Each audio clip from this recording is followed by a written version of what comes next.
Hey guys. Hello and welcome everybody to our Wednesday live stream. Hello, welcome, bienvenue. Oh, look at all these cuties. Today with special guest KK. He's special because of the pink birds who are out as well. He usually ignores Sugar, but the little one over there gets him going. She fortunately sleeps through most of the episodes, so if I've got the camera out, she tends to sleep, so we should be okay. I've got a towel if I have to towel him, but I don't think so. He'll probably be fine. Won't you, big boy? Mm-hmm. Yeah, and Cecil is very happy, I think, to have him out. They are good friends. KK. They're good friends when they're not fighting over the bucket, I think. Yep. Yeah. His cage is on the way. Well, it's not on the way, but it's ordered. It takes them a while to get, because they're obviously not shipping it themselves, so they have to make arrangements with the manufacturer to get it shipped. So, but the same company I bought the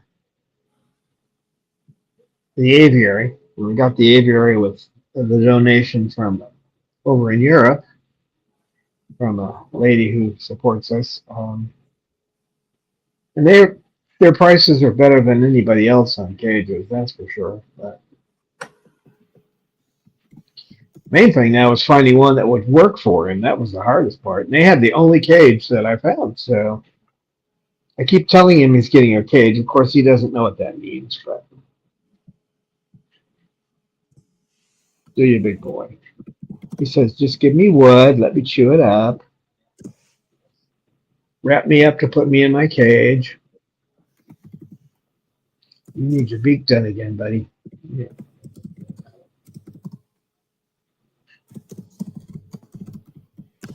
I have Sugar with us today. Sugar the bird. And Lucy. Lucy this bird. Mander. Oh, Mander is out. Yeah. Yeah, that's probably well, he tends to stay back there when KK is out, so it's been working the last couple of days I tried it, but oh, that's great. Amanda, have you found your space? I mean, the room is big enough for you too. Yeah, if he gets in one of his moods though and tries to drop to the floor, then I've got an issue with that. But that's life. You deal with issues, right? Where'd you go, Cecil? Sea salt. Now, if Snowball were in here, that would get him running around, and that would cause trouble. So Snowball doesn't do anything but look at him, but that's and he can't handle it. He's looking at me. That white bird is looking at me. Oh no! What are you doing over there? I think he went up there to look at the toys, but he didn't decide to get one.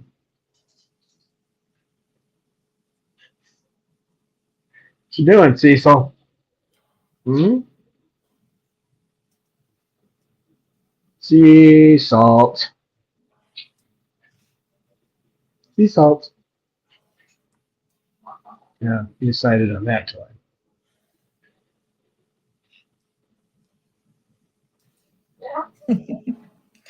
Oh, sweet. Looking for toys.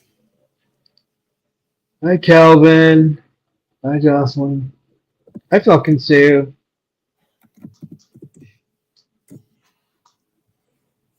And all the lurkers. Hello, lurkers. I can see we have some lurkers there. So. What do we have? Lurkers, people who don't get into the chat, but they're watching. Oh, the lurkers. Ah. Lurkers.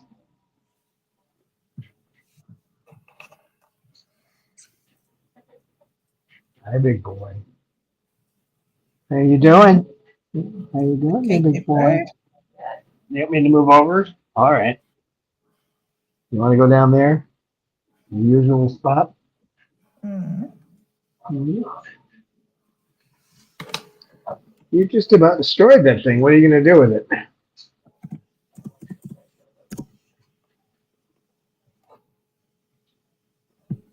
So welcome, Tiki Tiki. Just joined in chat. Tiki, tiki. And there's Lisa Banerjee. So hello and welcome. Hello, Lisa. Hello, everyone. You got your buddy in here today. The Cecil bot. Oh, of course he moves. I'm trying to switch the camera and he moves. That's typical. And also Rosebud is here. So also hello. Hi, Rosebud. All right. Cecil, make up your mind because it takes like 5 key presses to get the camera changed. I'm not complaining. This takes a little time. Oh, you've got another toy too. That figures. Two at once. Such a pretty boy. You think It's there's big. beating a Rosebud how many- Atkins would like to know how's my Bob. So how's the Babaloo Bob? Oh, he's doing fine as long as he gets out every day. But he doesn't do well in here with more than himself. So. Mm. Yeah, but outside he's at the moment so well behaved, it's hardly to grasp how well behaved. Yeah, he's getting awards for behavior, that's for sure. In here now, but He's a really can good boy outside, often saying things to us like Babaloo or hello Bob, and gives kisses. So many kisses lately. Jocelyn Tregler is happy that you got out of California with the sanctuary, Don, since there are fires at the moment. I think they're a little bit more up north than Don used to live, but still, yeah, well, it's just horrible to watch this. Well, but the thing is, when you have something like that going on, if you do get a fire in San Diego, they won't have the crew to do anything about it. So whenever there's something like that, they draw from the entire state. They try to draw from everywhere, and then if you get another fire somewhere, there's nothing. Fires, and the thing about it is, that's in the rich part of town, right? A lot of actors and people with mega bucks live there, and that's what's burning down. Which is, that's usually the most protected area. I mean, if there's a fire in that area, then if you happen to live in a low rent part of town, well, good luck, But yeah, I was watching it last night using X, and they didn't have any water. There's no water coming out, so a fireman can't do much without water. And the winds were too high to fly helicopters or fixed wing aircraft, so it's just and the winds were up to 100 miles an hour. So In our news, they told us that the fire is spreading tremendously. Like they said, 5 soccer fields per minute. In Germany, we measure all areas so in soccer fields. So no joke. Like they do it in the main news in the evening. Like, yeah, that's so and so many soccer fields. So that's how Germans think. Like everything in the measurement of soccer fields. Yeah, somebody was they were showing a video that had come from some TV channel, but they go, "What is that? What is that?" It was real obvious what it was. It was one of those fire tornadoes, and it looked like it was about I don't know, 30 meters high, roughly 90 feet in the air. Big spinning fire, and that's right in the middle of a residential section. You know, I had one 11 miles from us when we were in Fallbrook. I have that clip. And it was only maybe, let me think, it was probably about 10 meters high. But it was a full-on tornado, spinning like a tornado and just sucking everything into it. That's what this was doing. So I don't know that they can stop it. It was 0% contained the last time I looked. So, I mean, how do you contain a fire when you have no water? No, they just didn't prepare for it.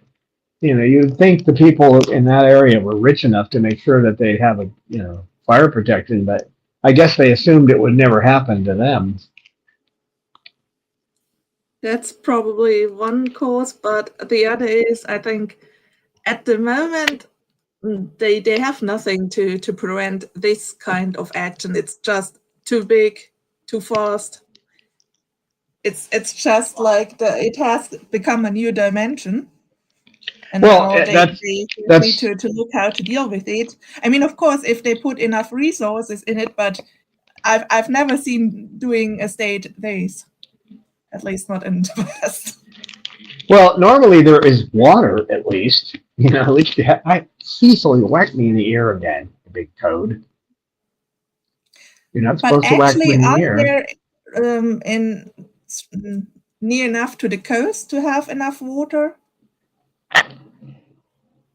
You're talking about seawater. Well, you can't get seawater when you have 100-mile-an-hour winds because you can't. The planes can't fly through that. So it's like flying through a tornado. You know, that's a Category 2 tornado, I think. So you're not flying through that. So I think that they may have been relying on it, but it doesn't work in this situation. We had high winds. Load it on land and then fill it on land and then fly. But yeah, it's probably, I don't know. Yeah, they really should do something about it. Well, there isn't much you can do if you can't get aircraft out. Not now, but in the future, like just the whole way the land is set up, so the fire cannot spread that easily. Well, the number one thing is don't build in the desert, you know, and most of the natural plant growth there is, it's designed to be burned down by fire. Now, of course, obviously, there's a lot of landscaping there. Forgot to pull on. Bear with me a second while I put on the focus so we don't get a phone call or something. Okay, there we go. So I'm not sure if I agree that spirit matter verbally. Hey. So welcome spirit, I think not. So you said you are snow covered over there in Washington DC and it's freezing cold there. Sounds nice. To me it sounds nice. At that time of year I actually like it cold and a little snow. Not here, sadly. But also we have no fire, so it's just basically muddy weather, so nothing really to complain about. You get dirty shoes, but that's it. Then also welcome to Jem and Jamie. Good to have you all here today. Today we can watch the Cecil chewing up his toy on Don's shoulder, while probably KK is building his nest on the couch. He's just sitting on my leg right now. Let me switch the camera. Oh, he's a good boy. he's probably completely proud of himself. I mean, he's the model for the January in our calendar. Okay, Kay. Yeah, somebody on X was saying something about, well, why are they getting fires in December? Well, when I was living there, about a year before I left, before the sanctuary moved, they were saying that the fire season is now year round. So they expect fires at any time. And when I moved into that small burg inside of San Diego, the average humidity when I moved there was in the summer was about 25%. When I left, it was less than 10% average. So the humidity's been going down and down. So when that's been happening all throughout Southern California. So low humidity and plants that are built to take fire, the roots don't get burned up. It's the top of the plant that goes, and then they just sprout again when it rains. Yeah, big fire was expected, but when you get one that's, it's just taking house after house. I saw one video of a guy with his two dogs, and he was completely surrounded. I don't think he made it. He sent the video out, obviously through the internet, but all around his house, and he had a lot of glass windows, and big plate glass windows, and it was just all around his house. So I suppose he's gone. But we live in the desert here too, and that's all the plants around us are the same. I try to keep them down as much as I can, but that type of plant will go up fast. So, what are you doing down there? So then let's greet AJ Davis, who says, I'm new here. So hello and welcome.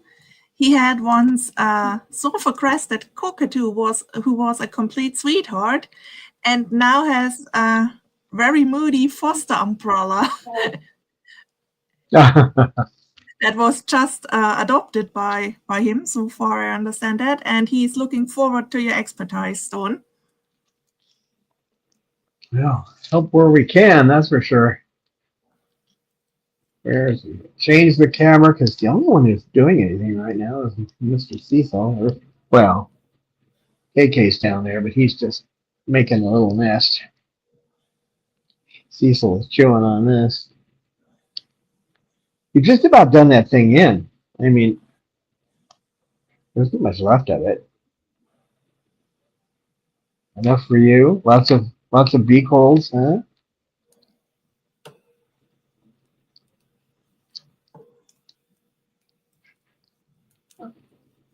Yeah, last year we got a lot of smoke from the fires they had in the forests in California, but we're not getting any of the smoke from this, fortunately. It's blowing the other way right now.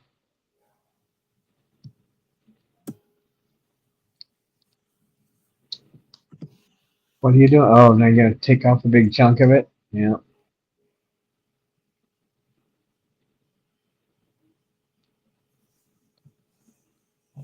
There won't be anything left when you get done. There never is, right?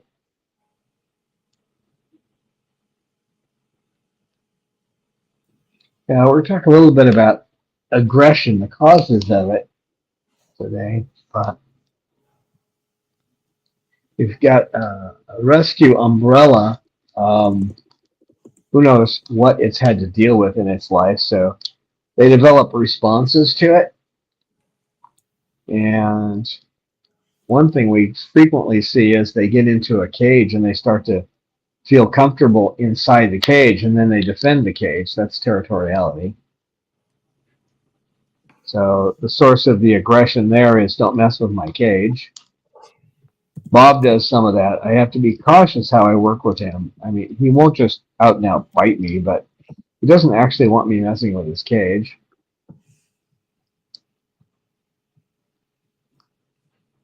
Again, it's a sense of security. It's territory. So probably the most common problem is when they become bonded to a human. And then we have to deal with it there, because if they're bonded to you and they see someone else come into the room, they may just turn around and bite you for that reason.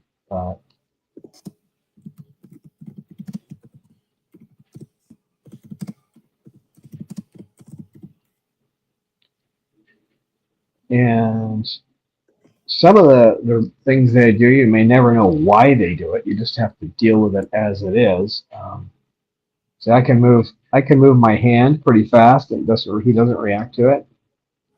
But part of that is training, by going like this and then petting him, and then going like that and petting him, or moving up closely and petting him. He doesn't react to it. From me, somebody else does it, he's not going to know what they're doing. So, and they can become aggressive if they don't have enough toys, they don't get out enough, or they don't have a good schedule, so they don't know what to expect. Sometimes I have to change their schedule, as in this morning I had to vacuum. I couldn't let it go another day. I've had a lot of other things to do, so you have to vacuum early in the morning, or you have to vacuum an hour before they have their dinner, because you're going to get baths. They're going to just jump in their water bowls. Not all of them, but about half of them do it. Cecil did it this morning. Didn't you, Cecil? Didn't you, Cecil? Sea salt. Sea salt. Such a good bird. You are such a good bird. Do you know you're a good bird? Do you? Do you know what a good bird you are?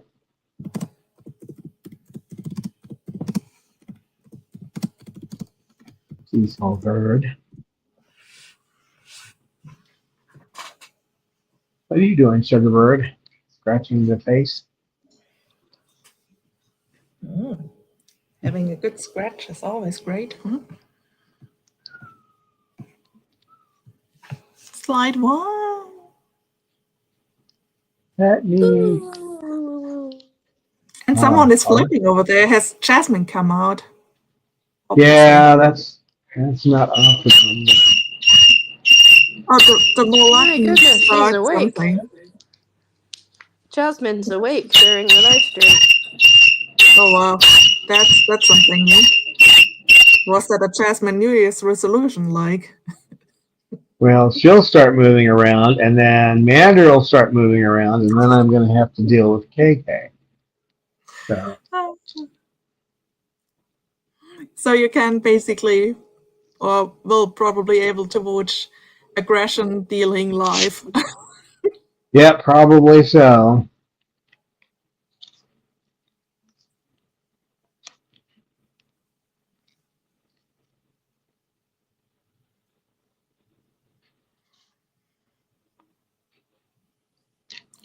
So A.J. Davis talked about her new umbrella cockatoo, who doesn't yet want to play with things like Cecil does. The cockatoo is more interested in nesting behind. Well, it always can take some time until they start playing, so you probably have to do a lot of attempts and offer them different things, like just the pink bird we see, the Moluccan Saram cockatoo sugar bird. She wasn't playing for a long time, especially not in front of the camera, and now she's such a playful girl suddenly. So sometimes it really can take a lot of time. So don't be too frustrated. Just try new things. Like sometimes they have a preference for colors.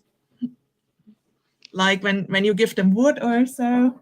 I mean, the color needs to be safe if the wood is colored, but then sometimes they really say like, oh, I will play with orange wood rather than green wood or something like that. Oh no. The first aggression. potential aggression, let's say.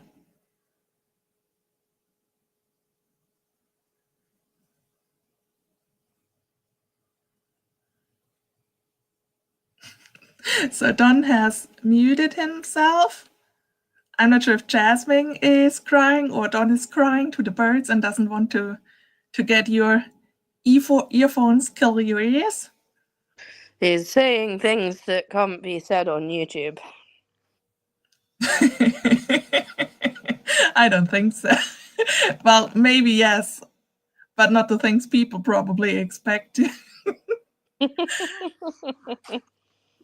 Because he also doesn't want to say things he doesn't want the birds to pick up. Like KK, he's all ears. I mean, if Don uses or would use a naughty word. Yeah, you could say it one time and then KK will repeat it. Mm-hmm. And then you hear it for the rest of your life 100 times a day.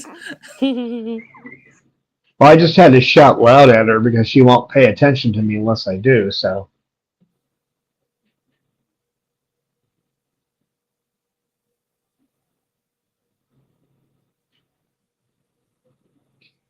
See, I had to throw 3 toys at her and then finally, and keep yelling at her until she finally just got away from him.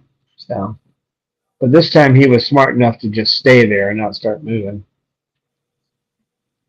Because we don't need to fire up the KK. He's already watching Jasmine, so.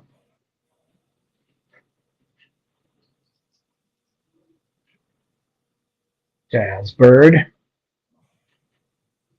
She's getting free now. That's good.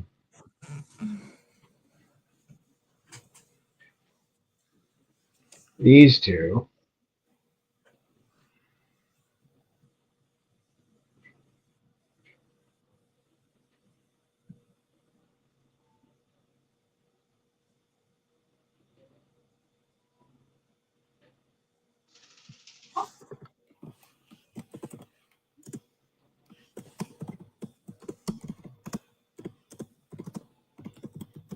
How you chose today to decide to be active and run around, huh, little girl?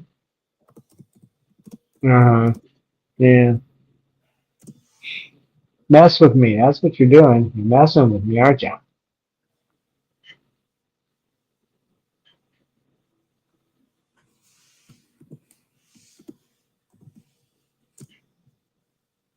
The 2 methods for dealing with aggression that work the best are the come bearing gifts and calm attention. Those 2 techniques, which I talk about, that's the best way to deal with it. We often create aggression by giving them too much inappropriate attention, petting them in the wrong places, or petting a beak for a long time, like I do with Sugar. I can do that with Sugar. It's not going to change anything, but you don't know what you're doing, you don't play that game. And it's like saying, I'm going to put my head in the tiger's mouth. It won't bite me. A trained lion tamer, a trained tiger tamer, one of those animal trainers, they could do that kind of thing, but I don't recommend it. Beak's pretty powerful. If they have to defend if they're defending you, they may bite the heck out of you. If you grew feathers, it wouldn't be so bad. We could just grow those feathers, then they'd be biting our feathers, not our skin, but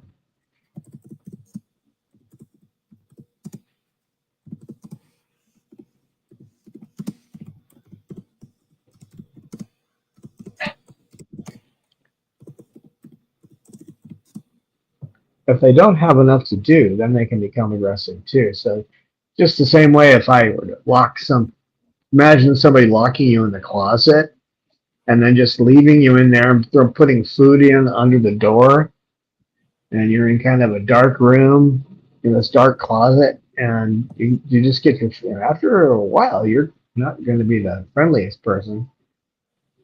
So I'm not talking about you. I wasn't talking about you, Jasmine. She's looking at me like, what's you saying about me? Did you call me unfriendly? She's a little too friendly. Runs up and sticks her head at the other birds. Free me now. You know. Not sure if that is really friendly. I don't know. I'm not sure how she sees it, but I don't think she does it to be unfriendly. Yeah, that's true. I think she just does it because she wants to get free and doesn't know any other way to do it. But it is fun trying to stop her without getting her totally upset. Where are you going? Okay. Don't push your luck. Don't push your luck. Yeah, he's going to push his luck down. Well, fortunately, Cecil and KK are preening each other, so that might work out. What are you doing over here? Huh? Hi, Mander. Hi, Mander. Hi. Hi, Mander. No, I'm not going to reach over there and pet you. That's the easiest way to start a problem. I can't pet you right now. I can do it later when KK's out of the room, but I can't do it now.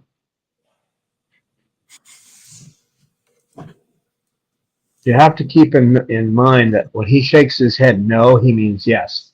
So he's telling me to pet him. So yes, you can pet me. When he shakes his head the other way, it's no. See, that means yes. So, can't you see who's down there? He thinks you're lunch. Well, he thinks you're a big chicken. He chases you around.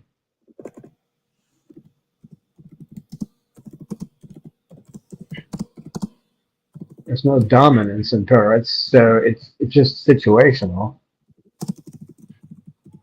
And unfortunately, KK was pretty destroyed emotionally when he got here, since he didn't know that his former caretaker died. He just knew that he wasn't there anymore, and somebody else was bringing him his food, and he was kind of left alone for about 6 weeks, and then his owner died. Well, his caretaker anyway. Can't really own a cockatoo, but kind of weird that we even consider ourselves owners. Can't own another life. Can you? I can't pet you. I know what he does if I lean over to pet you, and I'm not going to start that. Yeah, you're looking in the right direction. Yeah, you are. Still looking at Kay. Cecil, why don't you get down there and preen KK? Why don't you preen the KK bird? Why don't you?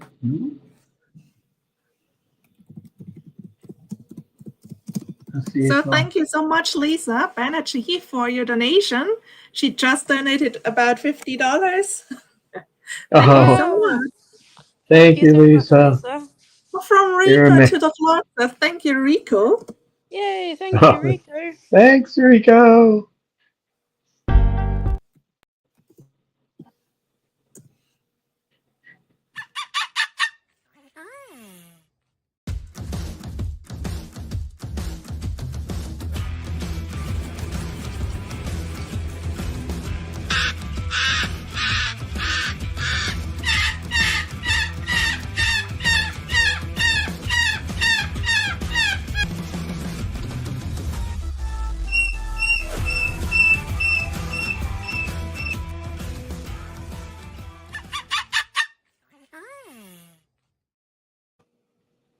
Yeah, thank you so much for so many things we're going to have to get for this new cage, aren't there? You know, one of the things they used to make where they had a 48-inch rope. Of course, I can make my own with this rope, but the manila rope, but they don't make them anymore.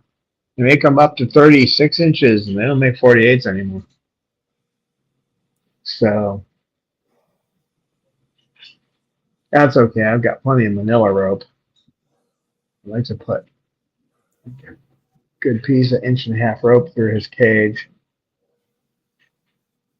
along with some other kinds of perches. I like the 2x4 perches too. He'll have plenty of room for perches in there. No, he's going to need about 3 big perches and 2 small ones, probably.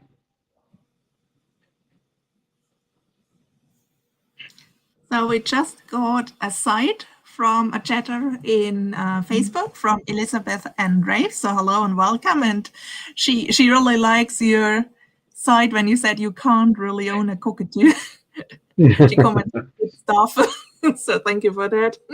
Yeah, Yeah, that's they can true. kind of own you. It's like who wears the pants in this relationship? Yeah. Who wears the feathers, right, Sugar? He's holding the phone. Now you can see that look. He's holding the phone, so he probably won't bet me. He's holding the phone. Looks like she's got one foot up as well. That's cute. It's cute when you do that, Shug.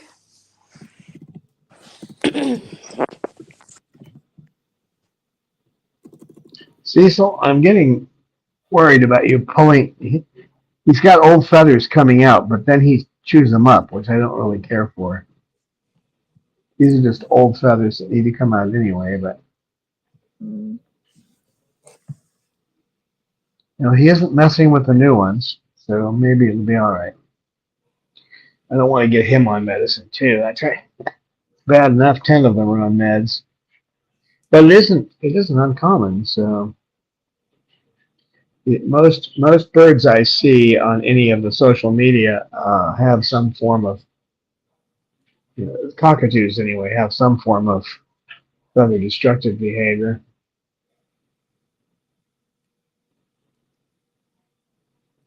Hard to tell that she's a mutilator. You look at her, she looks just fine, but same with Sugar. But that one feather she had on her right side, that was a blood feather. She finally got that. She pulled it out by herself. Yeah. I tried to leave it alone because it didn't look like it was going to be a problem, and if she could take it out herself, it's better, and she did. So. Oh, excellent. But sometimes if you cut them or if you pull them out, it's fine. But she hates that, but you can do it. I mean, she gives you a whole bunch of trouble if you got to pull out one of her feathers. And she's a big girl. She can give you a lot of trouble if she wants to. Can't you, girl?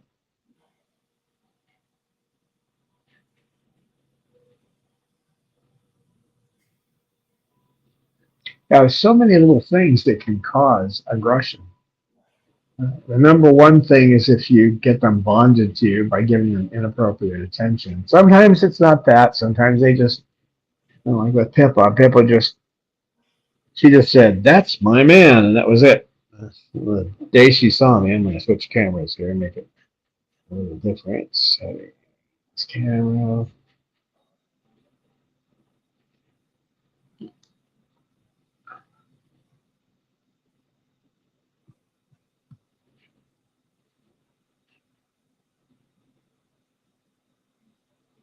And you never actually know what's been done to them that causes them to show territoriality or not trust you. But there's things that happened in the past that they come back to them. Right, Cecil? With him, it's lack of attention from what I could see, the way he acts, along with the story that was told about him. But you never know about the stories, right? Right, Cecil? This one I know pretty well. I mean, at least for the last year or so when he was with Michael, because Michael and I were talking about him a lot.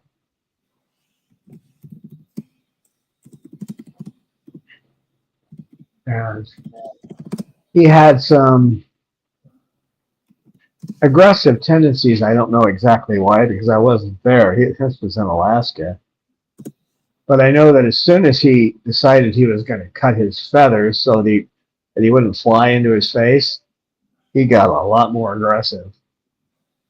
And I told Michael, I said, you got, flight or fight. With birds, you want to reverse that. It's not fight or flight. It's flight or fight. If you take away flight, you're going to get fight, generally. What other choice do they have? My little boy.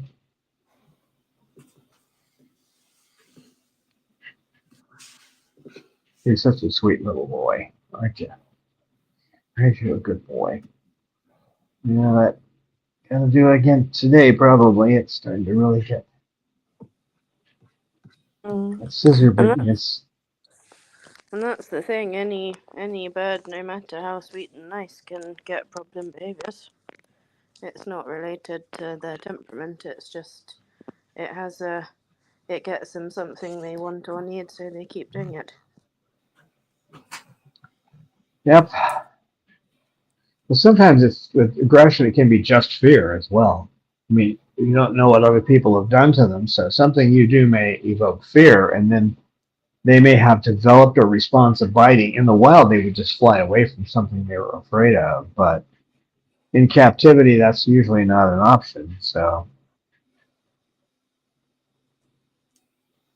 this one got me pretty good because I had a glove on my hand, and he's afraid of gloves. So I think that's how they were using like heavy duty leather gloves to catch him to give him his medicine when Michael was in the care facility.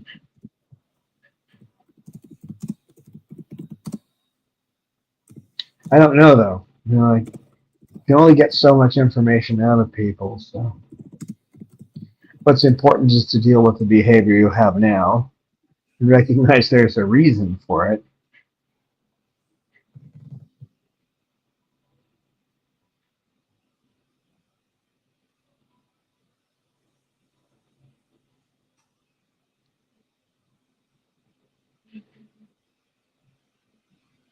She's gone to her sleeping post, secondary sleeping post. Lucy's still watching.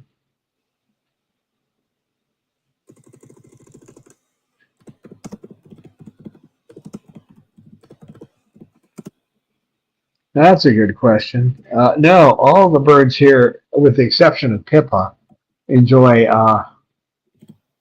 dealing with other people. When somebody, comes to deliver food or something, because actually it's cheaper for me to order it here than to go pick it up myself. The price of gas and everything else.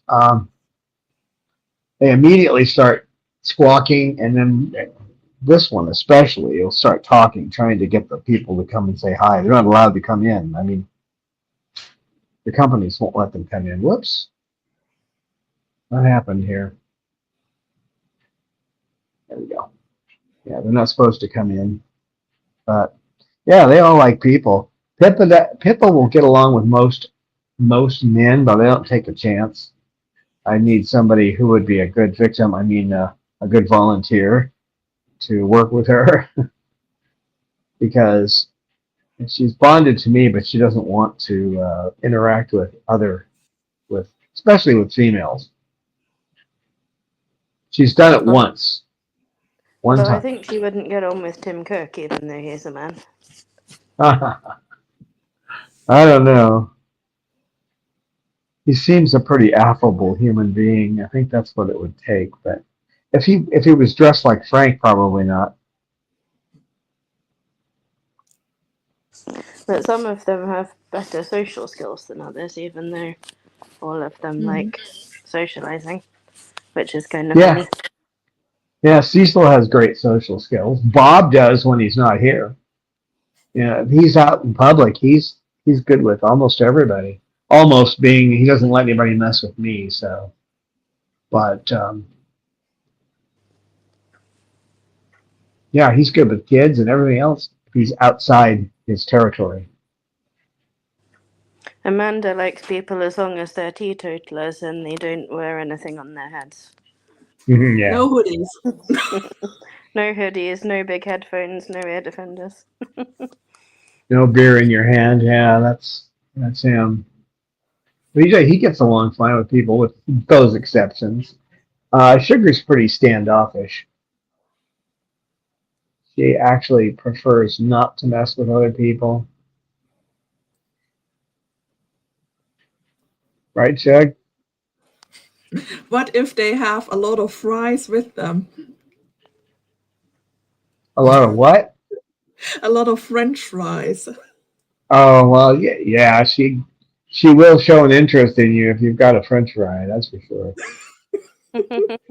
I just imagine sitting there with a huge bag of French fries in front of her, and she tries to ignore you. Yeah, she can't do that. As soon as she sees a French fry, I'll have to film that at some point. But she she jumps back and she looks like she's totally shocked. The whole world has changed. She gets a Like really. when Lucy hears some popcorn popping. It's more dramatic than when Lucy does, but yeah, I mean, Okay. you can show her Yeah. almost anything, but you show her a French fry, boy, and she's just like, meh. Oh wow. She actually, first time I saw her do it, I thought I'd frightened her, but no, that's just the way she reacts to a French fry. It's like, I haven't seen one of those in days.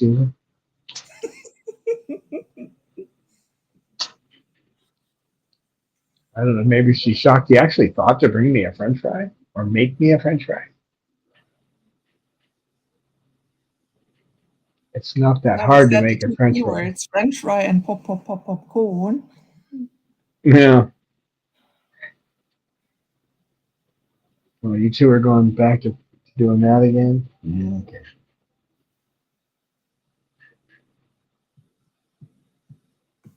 Cecil, why don't you let him breathe a little bit, you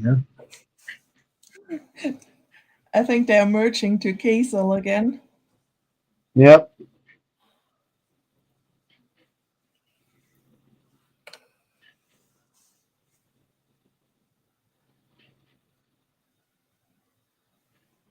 I hadn't talked about that, but I mentioned it before, but just again, that when a cockatoo is getting aggressive for out of territoriality or fear or whatever, two things are going to be obvious. One, the eyes will usually be oval instead of round.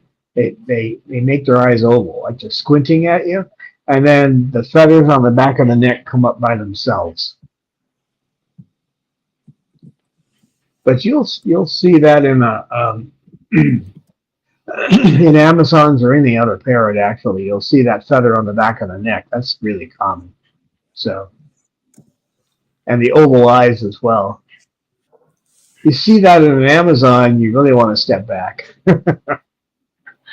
Well, the cockatoo, they may not necessarily, strike at you, but they are telling you to back off. You kind of look at it at like a big flashing light at Kmart, you know. If they have their beaks open and they're leaning forward, that doesn't necessarily mean that they're being aggressive for any reason, because quite often they'll have their beaks open. Like when you see something that you like, sometimes your mouth will open. Oh, wow, look at that! Your mouth opens wide. It's kind of the same thing with their beak. But if they got their beak open and they're leaning forward, and the feathers on the back of their neck are out, not like this. That's the side of the head. That's not. It's the feathers right there that you have to watch for. Did I touch you? I'm sorry. It's the feathers right here. If these come out by themselves, you don't know when this just means excitement. So that could be one way or the other. But if those are up and you see these little feathers out here sticking up, yeah, and the eyes are oval, look out. I mean, it's obvious once you start working with them, but. Cecil, are you playing mannequin? He is. Being the mannequin. And this one, when he got me, when I had the glove on, I wasn't looking. I should have been looking. If I'd been looking at him, I would have seen the oval eyes and the feathers on the back of his neck out, because he doesn't like gloves. Now, sometimes it's just the odd look of a glove. Other times it's because people are afraid. There was There was a guy, I don't know if he's still around, they called him the bird whisperer or the parrot whisperer. I can't remember what they called him, but I heard stories from people who were there where he would go and he would go to take a macaw out of the cage wearing these big, heavy gloves. I have a set of gloves like that for emergencies, but I mean, that's really all they're for. But that's how he treated all the birds, and he forced them into doing things. And I remember talking to the one rescuer, said, "Didn't you do something when you saw him doing that?" She said, "Well, what would I do?" I said, "I would storm on stage and tell him to get the heck away from the bird. You don't know what you're doing. You don't approach a bird you don't know with these big, heavy gloves on." Um, but that's just asking for a response. And then try to subjugate them. Oh, wonderful. Yeah, that's going to make you a real popular with the bird.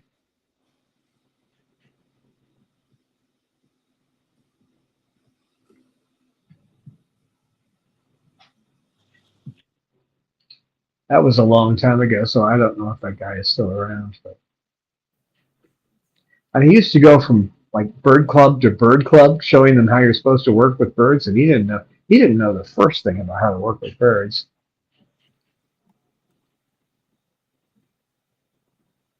And he wouldn't have made it 5 minutes in this room with these birds. But you need to, you can walk into a situation. I know April did that. She walked into our aviary and she was able to get along. I had to do a little mitigation, but she was able to get along with the birds. But she Oh didn't yeah, know that Amanda had to well. freak out for some reason. Yeah, Mander had something about her he had a problem with. I don't know. Could be the clothing. Who knows? I mean, he's got some things in his past that come out once in a while. Mm. That's a You great know, greening show Sugar gives us. yeah. Getting What a something in their great beak when you're dealing with a bird that's striking at you, if you can get something in their beak they like. That's where the come bearing gifts and the calm attention. You get them to pay attention to you for good reasons. They know they're going to get a reward, or when they see you, they think, well, maybe they're going to bring a reward this time. So, it makes a big difference as far as aggression goes if they're not afraid of you anymore. But getting something in the beak, and if they like almonds, give them an almond. And if they have to break in the shell, and then you can pick them up. You have to watch to make sure they don't drop it and go for you. But most of them, if you're giving them a treat they like, they're not going to drop the treat. There's tricks of dealing with that too. But if a bird is going to looks like it's going to bite you and it's on your arm and it starts coming, it's coming down towards your, like in this case it was coming down towards my thumb, I would rotate my hand in the same direction that they're going, and that causes them to have to step back up. Now, that's negative. That's what we call negative punishment. You're taking away their sense of balance and you're punishing the behavior. In other words, you're trying to reduce or extinguish a behavior. It's negative punishment. We use it when we have to, but it's not certainly not our first option. Usually just getting something in their beak or giving them something that's an alternate to, which will draw their attention. Replacing their they have something they're trying to get out of the world. There's some particular thing they're trying to get into their world. So what you try to do is give them a replacement for it. So if they're insecure and when you put your hand in the cage, you have to somehow develop that security, and that's where the come-bearing gifts and calm attention will make them feel better about your presence. So,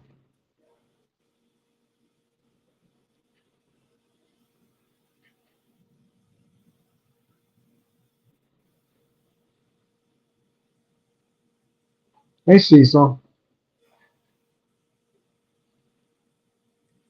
Hey, Cecil. And you're doing just great today. Yeah, you are. That comment is cool. From Tiki Tiki, he says, "My green cheek conure walks like a rooster all puffed up before he bites." that Oh, must be amazing. that must be a picture. Mm. I've got Yeah, little on, yes.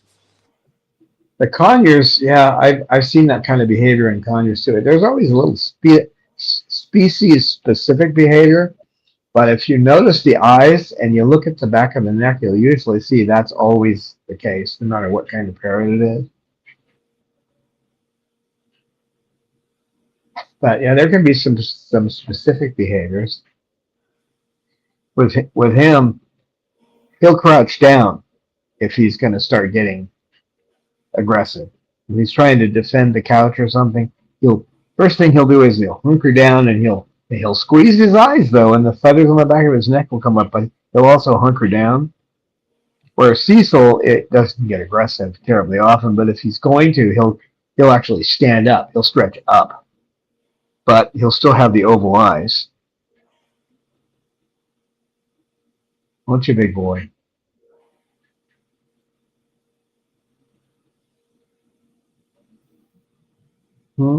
Not you?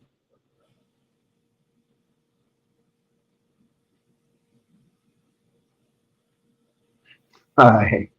You're pretty calm today. You're pretty calm today. I know. Sugar's starting to quit whine at me now. Well, hasn't it been long enough? You can start petting my beak now. Yeah. Yeah. Just doing this to your bird can cause aggression because it can get them bonded to you. But she is definitely bonded to me. We went through a lot of trouble, her and I. So she was always a good bird, but she just certain things she couldn't tolerate. I don't want to wear a collar. I don't want to eat the mash. I don't want to eat the birdie bread. Well, it's all stuff she had to learn to do, and it took a long time. The longest was getting her to play with toys, though. That was, I keep putting different toys in there. Now I get the look. This toy is, I've worn it out. I want a new one. I get that look. But sometimes it doesn't even look like the toy is gone. It's just she's done with it. I'm done with, oh, sorry, sweetheart. Done with playing with whatever things I have strung to it. So usually it goes straight from there into KK's cage, and he buzz saws all the wood. I got to get outside and cut wood here shortly too. Then I'm going to have to go buy some wood, and we got some donations for that. So yeah, when I buy wood, it's about $200. Wood's gotten terribly expensive, and they just turn it into toothpicks, don't you? Yes, you do that too. Well, you do. You make toothpicks. Well, thanks everybody for being here. Thanks, Lisa, for the super chat. And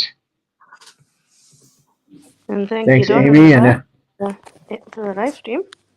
Thanks, Amy and Eleanor, for moderating. And thanks everybody for coming by.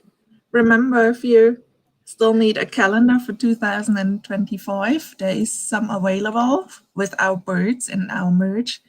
Yeah, Sugar has awesome ones for her. The January is KK, a really sweet KK picture. So you can find our merch shop under the link tree I just posted, and also donation options and information. So maybe you like drop by. So thanks for coming, everybody. Huh, Sugar? The last words are yours. Goodbye, Shug. Getting in beak petting position because she knows the live stream's ending.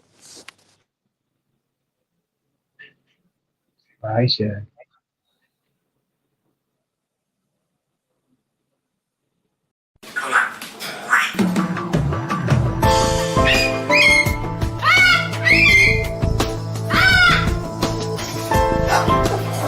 Science knowledge only adds to the excitement, the mystery, and the awe of a flower. Evidence is evidence. It's public. Everybody can look at the evidence and assess it, and eventually, if there's enough evidence, come to the same conclusion.